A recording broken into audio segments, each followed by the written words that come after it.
Hey, you guys, welcome back to the YTP Mini. I am so fired up to be in Flagstaff and back in the home of Matt Llano. He was our guest, episode 143, that we launched in February earlier this year. And we got a lot of feedback on that episode. So if you haven't listened to it, go back and listen to it. Beej and I listened to it yesterday, and it's just so good. This guy's got some serious depth, and word on the street is we were hanging out with Tommy Rivs last night, and he was saying that you are like the grittiest dude he knows. Rivers is too kind. He's a good guy. But yeah, I'm excited to have you guys back and just to catch up and see where the last year has taken both of us. Fill us in. What's been going on? I know you had a marathon that was kind of a secret in Berlin, and that seemed to have gone well. But what have you been learning? What's this year been about?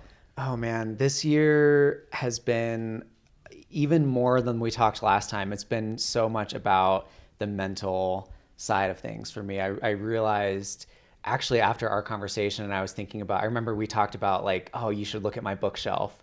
And I went after that conversation, I looked at my bookshelf and I was like, there's some stuff missing here.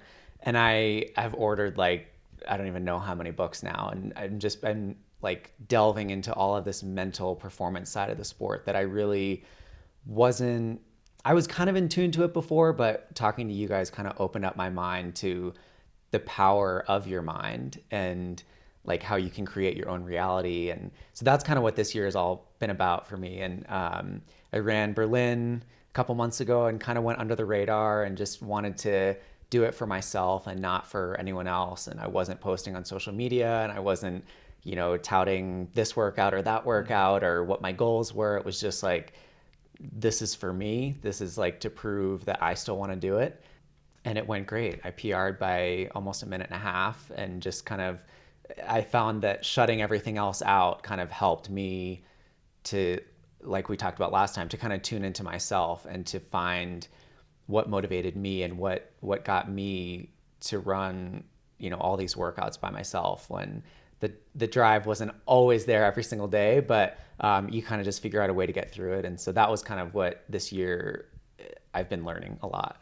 What was that like, flying over to Berlin, knowing that nobody, like probably a very small population of people knew that you were going? Was that really exciting?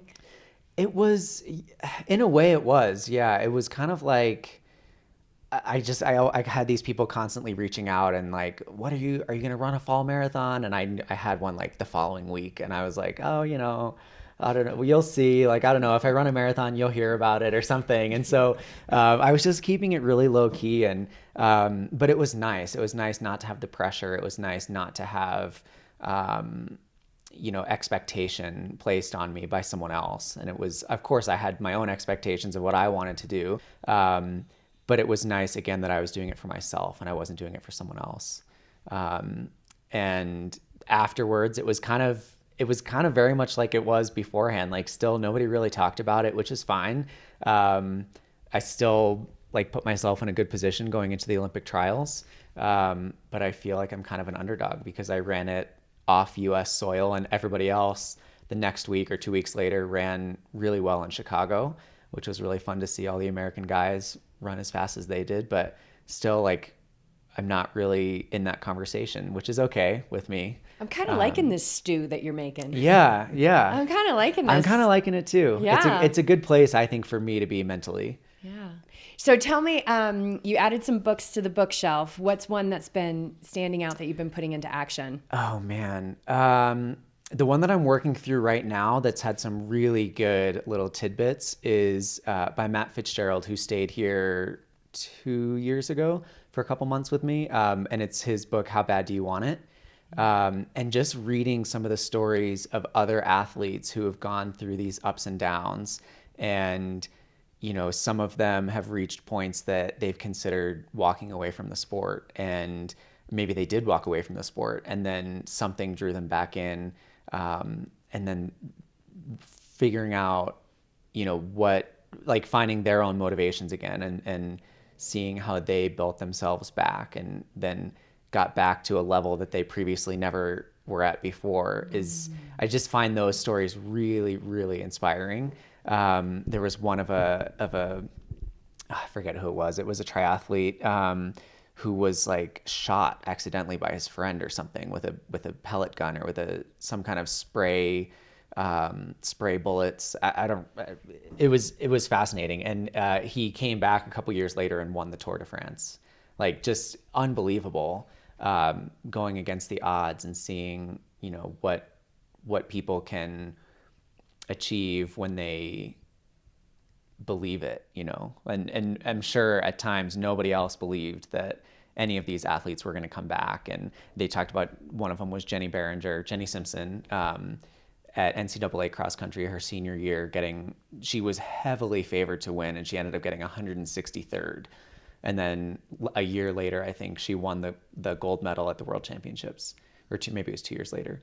But just stories like that, I just find really inspiring. And it's kind of, I draw parallels to the hip surgeries that I had back in 2016. And I wondered if I'd ever get back to the level I was at before. And I questioned if I still had the drive and still had the motivation.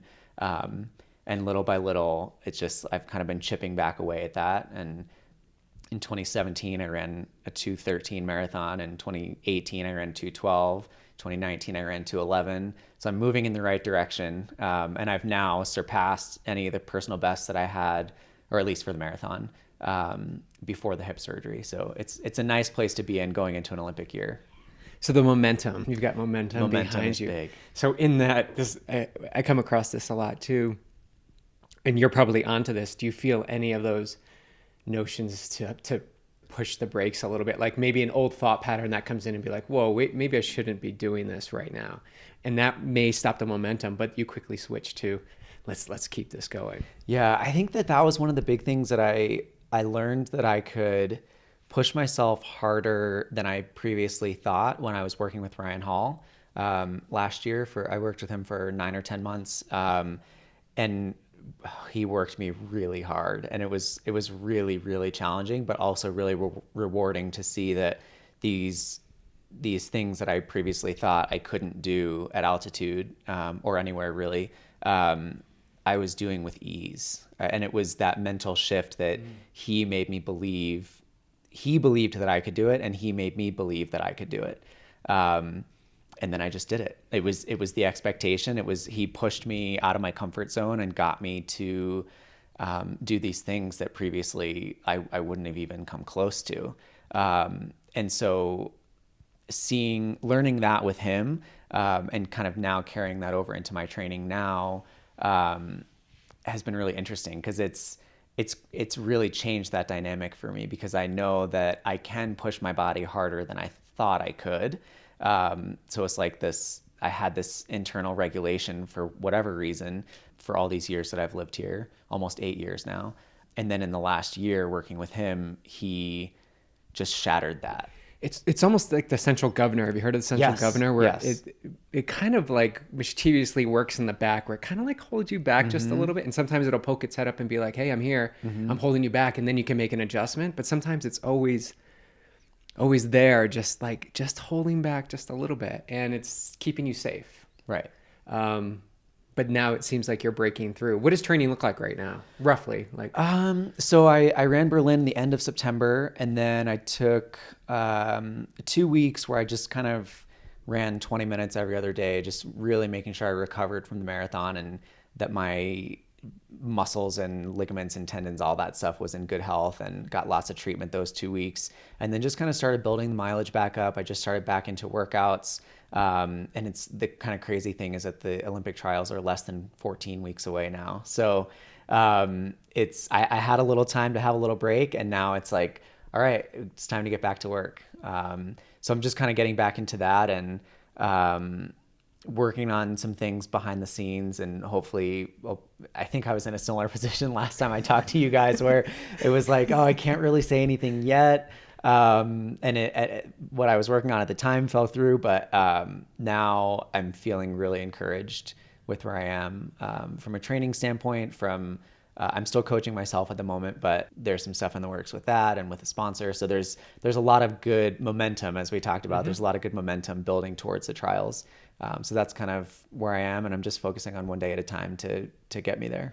Is that normal in this? I think I've heard it before, where you get to that final stretch, the final 3 to 4 months, and potentially pull in your resources around you. Like you can get yourself to a certain point or pull people in, and then you get hyper focused. I mean, every 14 weeks, like every day is pretty important. Well, every day is important, but now it gets acutely focused. So is this pretty normal in Olympic buildup? Yeah, I think that you'll start to see, if you follow any like Olympic trials qualifiers or anything on social media, you'll start to see people now posting more about their workouts, and they're going to be posting more running photos, and it's crunch time. It's we're getting so close now that it's tangible. People can see it. It's not so far off. Like I remember just, even, I don't know, a year or two ago when it was like, oh, the Olympic trials, and it was this thing that was so far away, and it was always kind of on your mind, but it was so far off that it just doesn't really register every day. But now it's every day. And it's I think too, like for me, I try to think one marathon at a time. So for me, this summer and earlier this year was all about Berlin. I knew since probably March, maybe April, that I was going to run Berlin. And so every day was I was waking up with Berlin on my mind, and I had run it once before. So I could visualize the course in my mind, and, the last turn and running through the Brandenburg Gate, and just these things that I could use in training every day. And I kind of do that like one marathon at a time. So now since Berlin, all that has shifted to the trials. And, now I'm thinking about, I haven't visited the course in Atlanta, but I've seen pictures, I've seen videos, I've seen course profiles and all this stuff. So I can start to visualize that in my training every day, and the people that I'll be running against, and, different scenarios that might play out in the race. And so that's kind of a fun, like mental exercise to do that kind of gets me through the grind of all the miles. Yeah, the mental reps. Yes. So now this is in your toolbox, basically, right. To lead up to a race. I can go anywhere from 6 to 12 months and have that focus and dedication to get dialed in. What do you think about Jim Walmsley? I think he's going to shake things up. Yeah. I think it's exciting. We always hear this debate of, can marathoners and half marathoners run ultras, and can ultra marathon, and it's like, it's all running, it's just, I think people overcomplicate it in their minds, and it's like this protective thing that we have, like, no, it's a marathon, it's our thing. But Jim Walmsley is just as capable of running a marathon as anyone else. So yeah, and I'm sure he'd be the first one to say. Oh yeah, and I see him out on Lake Mary Road doing workouts, and then the next day he's running like 9 hours in the Grand Canyon. I don't know, but I think it's exciting. I think he's going to inject some energy into the trials that. And I think he's probably going to surprise some people. I think people immediately have probably written him off because he doesn't have a fast marathon time, and his half marathon time, I think like on the dot nailed the qualifier. So I think people are going to be like, it's, he's not one to watch, but I think he will be. Just knowing Jim, seeing him around town, seeing the work he's putting in, I never think you can count someone like him out. Yeah, and he's not going to the Olympic trials to have an experience. He's going to the Olympic trials to get on the team. Yeah. Yeah, for sure. Oh, that's so exciting. Well, you're in like this really critical, and I mean that in a very positive way, like this critical attunement phase. It's so cool. And you're doing it because you're attuning to what you've seen of the course, and attune to that energy, and just draw it in closer, and it will draw you in. And this is so exciting, Matt. Thank you so much for your time this morning. So great to see you as always, and I hope our paths cross again. Me too. Thanks for catching up.